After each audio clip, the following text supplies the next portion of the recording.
গতকাল রাতে ডিনারের সময় এটা কালকেই বলেছিলাম যে বিরিয়ানি রান্না করেছি দুপুরে। তো আমাদের জন্য তো এক বেলার বিরিয়ানি দেওয়া হয়েছে, দুই বেলা দেওয়া হয়নি। ওটা শুধু তাদের জন্যই ছিল। এটা আমাদের বাসায় মোটামুটি কালচার হয়ে দাঁড়িয়েছে। যেদিন একটু ভালো কিছু রান্না করা হয়, মাংস বা পোলাও বা বিরিয়ানি খিচুড়ি, ওইটা আমাদের জন্য দেওয়া দিতে হয় সামনে, তাই দেওয়া হয়। ওইটা খুব মাপা স্বল্প পরিমাণেই দেওয়া হয় এবং দুপুরে এক বেলা দেওয়া হয়। এটা সেই যে বেলাতে দেওয়া হোক না কেন সেটা এক বেলাতেই দেওয়া হবে। পরবর্তী 2-3 বেলা তারা খাবে। আমাদেরকে আমাকে বা আমার বাবাকে, এই দুইজনকে শুধুমাত্র এক বেলা দেওয়া হয়। তো আমাদের জন্য ছিল ডিনারে বাসি তরকারি, লাউয়ের তরকারি।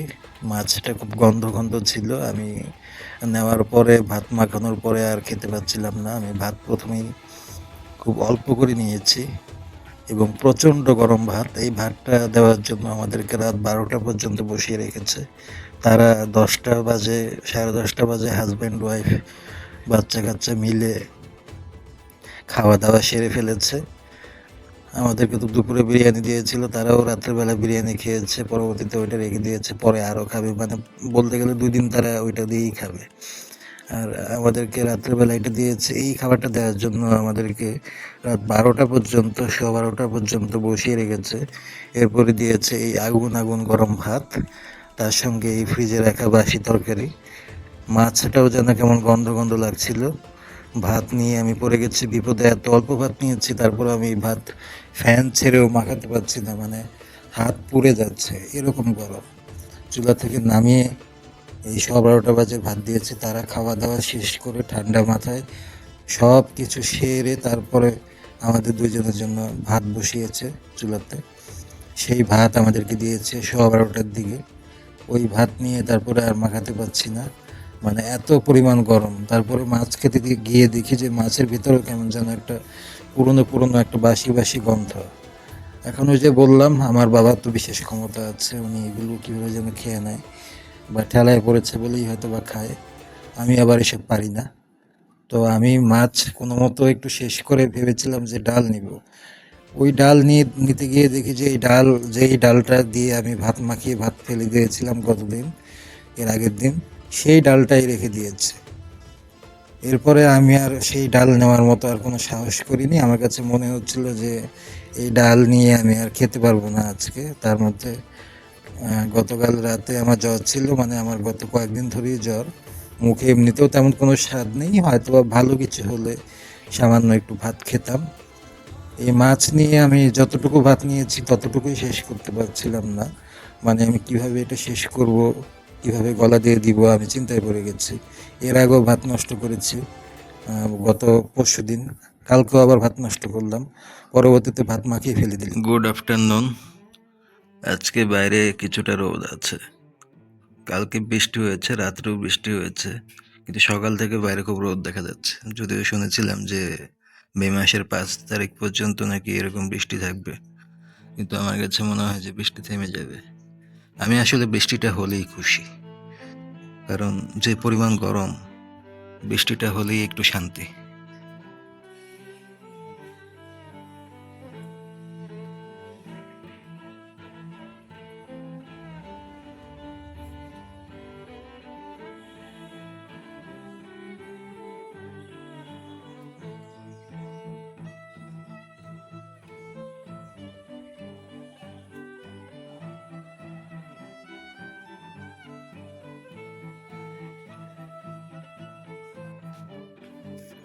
এখানে পরবর্তীতে একটু মাছ রান্না করেছে আমাদের জন্য আলাদা করে। এই মাছের তরকারিটা বাদে আর যা কিছু আছে এখানে, ভাতটা বাদে, এগুলো একটাও ধরার মতো না। কোনো সাধারণ মানুষের গেলার মতো চেহারা নাই এগুলার। কোনো সুস্থ স্বাভাবিক মানুষ রুচি পাবে না এগুলো হাত দিয়ে ধরে খেতে। চেহারাগুলো একটু দেখেন।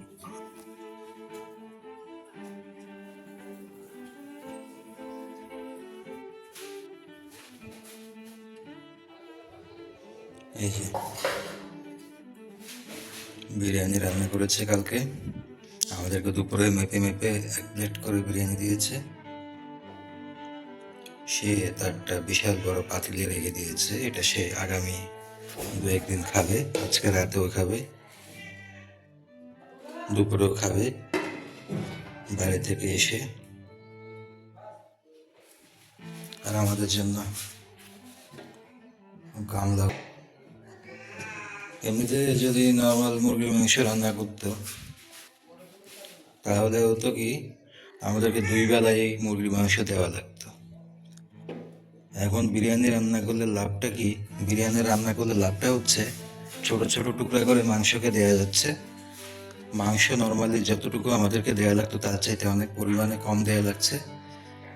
সেই মাংসটাকে বাঁচিয়ে যখন বিরিয়ানি রান্না করা হয় পোলাওয়ের চাল দিয়ে, আমাদেরকে মনে করেন যে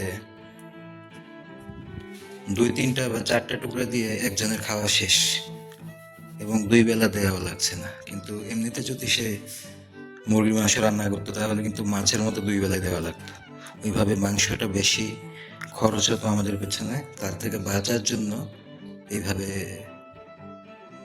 বিরিয়ানি রান্না করলে তার লাভটা হচ্ছে আমাদেরকে 1 বেলার বিরিয়ানি দিয়ে দিল 1 প্লেট, মাপা 1 প্লেট। এই যে এই বাটিটার মধ্যে দিয়েছে মাপা 1 প্লেট বিরিয়ানি, আমাকেও দিয়েছে 1 প্লেট, আবুকেও দিয়েছে 1 প্লেট। কিন্তু মাংস রাতেও দেওয়া লাগলো না, বেঁচে গেল। অথচ সেই একই মাংস দিয়ে বিরিয়ানি রান্না করলো, তারা খাচ্ছে 4 বেলা, আমরা খাচ্ছি 1 বেলা 1 প্লেট। অথচ যদি এটা এমনিতে মুরগির মাংস রান্না করতো তাহলে কিন্তু 2 বেলায় আমাদেরকে মাংস দেওয়া লাগতো। হিসাবটা হচ্ছে এখানে।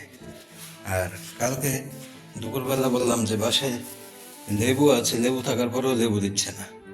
এই যে লেবু দিয়ে ভরা, এখনো পর্যন্ত লেবু আছে, প্রচুর লেবু আছে ঘরে, কাটা লেবু,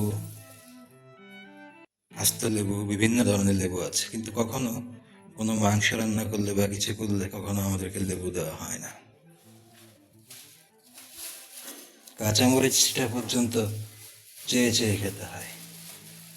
যে এখন ও বাসায় নেই, আমি এখান থেকে 2টা কাঁচামরিচ নিয়ে রাখবো টেবিলে।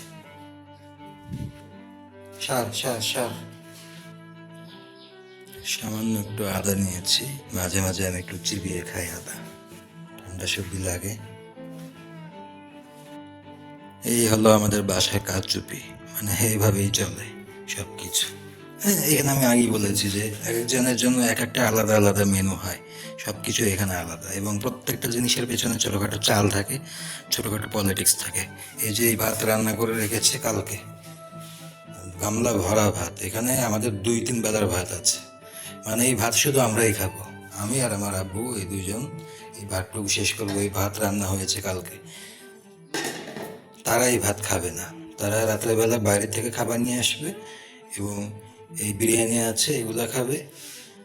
আর আমাদের জন্য শুধু এইগুলা, এই যে এই ডাল তো কখনো ফ্রিজে রাখবে না। এখন এই ডাল কি ভালো আছে নাকি নষ্ট আছে তার কোনো গ্যারান্টি নেই, জানি না কি অবস্থায় আছে এই ডাল। এটা খাওয়ার সময় আমরা বুঝবো, কিন্তু সে ঠিকই জানে এটা নষ্ট নাকি ভালো, কিন্তু আমাদেরকে বলবে না। বললে তো সমস্যা, আইটেম কমে যাবে। আর বলবে কীভাবে? কারোর সাথে তো কথাই হয় না, সামনে দিয়ে রাখবে, খাবো না। ও ঠিকই দেখাবে যে সামনে 2টা আইটেম দেওয়া আছে, ডাল আছে, মাছ আছে, কিন্তু ডাল যে খেতে পারলাম না এটা ও জানে। যেহেতু আমরা কথা বলি না ওর সাথে, কিছু বলার মতো সুযোগ নাই তো। আর তার শ্বশুর তো তার সাথে কথা বলতে সাহসই পায় না, কারণ মান সম্মান থাকে না তো কথা বললে। এই মোবাইলের সাথে কেউ কথা বলে না, কথা বলার সাহস করে না, এটাই তো তাদের হাজব্যান্ড ওয়াইফের জন্য একটা ক্রেডিট। ভালো মানুষ হলে না মানুষ কথা বলে, এদের সাথে তো কেউ কথা বলার সাহস পর্যন্ত পায় না, এবং রুচি পর্যন্ত কেউ দেখাতে পারে না যে এদের সাথে কথা বলবে বা আর্গুমেন্ট করবে। আমার বাবা এখন নামাজ পড়ছে, নামাজ শেষ হলো, তারপরে একটা কিছু খেয়ে মনকে বুঝ দিতে হবে যে দুপুরে খেয়েছে।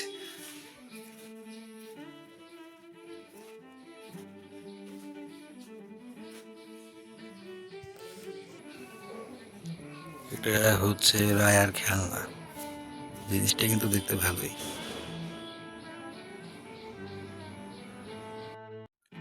আজকে দুপুরবেলা যে মাছের তরকারি দিয়ে গেছে, আমি তার সঙ্গে সামান্য একটু কাসুন্দ দেখলাম বাসায় আছে, থাকে সবসময় থাকে, আমাদেরকে দেওয়া হয় না। একটু কাসুন্দ আমি এখান থেকে নিয়ে নিয়েছি, মানে রুচিটা ঠিক করার জন্য, কারণ আমি জানি যে এই তরকারি নিয়ে আমি খুব বিপদে পড়বো, আমি খেতে পারবো না। সবাই খাবে কিন্তু আমার মুখ দিয়ে যাবে না, কারণ আমি এগুলো খেতে পারি না কেন জানি। আমার রান্নার ব্যাপারে, এসব ব্যাপারে অনেক বেশি খুঁতখুঁতি, অনেক বেশি সমস্যা, আমি যে কোনো বিষয়ে খুঁতখুঁতি বেশি। দোষ বেশি ধরি, এটা আমার একটা পার্সোনাল দোষের মধ্যেই পড়ে বলতে গেলে। যা তা খেতে পারি না আমি। আমার অনেক ধরনের বেসিক জিনিসপত্র নিয়ে, খুঁটিনাটি নিয়ে অনেক কিছু, অনেক প্রশ্ন থাকে। আমি নিজেও সেগুলো খুব পারফেকশনিস্ট ওয়েতে করার চেষ্টা করি। তো ওর এসব রান্না আমি খেতে পারি না, এবং ও এগুলো দায়সারাভাবে করে, মানে আমাদেরকে একটা কিছু দিয়ে মুখটা বন্ধ করা লাগে। আশেপাশের মানুষ আছে, আত্মীয় স্বজন আছে, আর ওর তো আবার ঘটক আছে আলাদা, আমাদের মামারা, এদের বাড়িও আমাদের বাড়ির কাছে। হালকা ছোটোখাটো একটা জবাবদিহির ব্যাপার আছে, যদিও খুব বড় কিছু না, খুব ছোটোখাটো একটা জবাবদিহির ব্যাপার আছে। ওই জন্য আমাদের কাছে, আমাদের সামনে একটা কিছু দেয়া লাগে, সেই জন্য একটু কিছু দিতে হয়, তাই দেয়। এগুলো যে মুখ দিয়ে খাওয়ার মতো না, এটা ওরাও জানে, এবং ওরা এগুলো খায় না। সত্যি কথা বলতে, ওর হাজব্যান্ড এগুলো খায় না। ওরা একটা বিশেষ উদ্দেশ্যে, একটা বিশেষ মিশনে এই বাড়িতে পড়ে আছে। ওর জায়গায় অন্য কোনো মেয়ে হলে পিটিয়েও তাকে এই বাড়িতে রাখা যেত না, যেগুলো যেগুলো সে এই পর্যন্ত ঘটিয়েছে। কিন্তু সে এখনও আছে, এখানে থাকার কিছু সুবিধা আছে। এখানে নাই শাশুড়ি, না আছে শ্বশুরের কোনো হস্তক্ষেপ, কোনো কর্তৃত্ব। এখানে ইচ্ছা মতো নোংরামিটা করা যাচ্ছে। আমি ওর সাথে কথা বলি না, আমার রুচিতে কুলায় না। আমার বাপ ওর সাথে কথা বলে না, রুচিতে কুলায় না। মান সম্মানের ভয় আছে।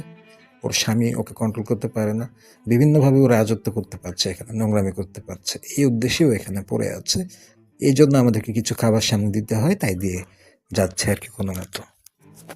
আমার আব্বু বলছে যে আজকেও নাকি বোরকা ছাড়া বাইরে গেছে, ঘরে 3 পিস পরে সে এত দূরে চলে যাচ্ছে বাচ্চাকে স্কুল থেকে আনতে, গাড়িতে করে, বোরকা পরে যাচ্ছে না। এটাই আমি আমার আব্বুকে বললাম যে আমার মামা তো একটা ইউরোপ চলে গেছে, স্পেন। ওই মামাটা যখন ছিল তখন সে রাস্তায় ঘাটে দেখতো উল্টাপাল্টা চলাফেরা করলে বাসায় এসে বলতো, আব্বুকে বিচার দিত বা শাসন করতো। এখন তো আর কেউ নাই, এখন তো আর কাউকে কেয়ার করার দরকার নাই। এখন সে উদ্দাম নৃত্য করবে, নোংরামি করবে, অশ্লীলতা করবে ইচ্ছা মতো, আগে যেমন করেছে সেই ধরনের নোংরামি, দুশ্চরিত্রা কাজ এগুলো বেশি করে করবে। কারণ যে মহিলার চরিত্র খারাপ, পৃথিবীর কেউ তার সাথে পারে না। দুশ্চরিত্রা মেয়েদের সাথে, নির্লজ্জ মেয়েদের সাথে পৃথিবীর কোনো শক্তি পারে না।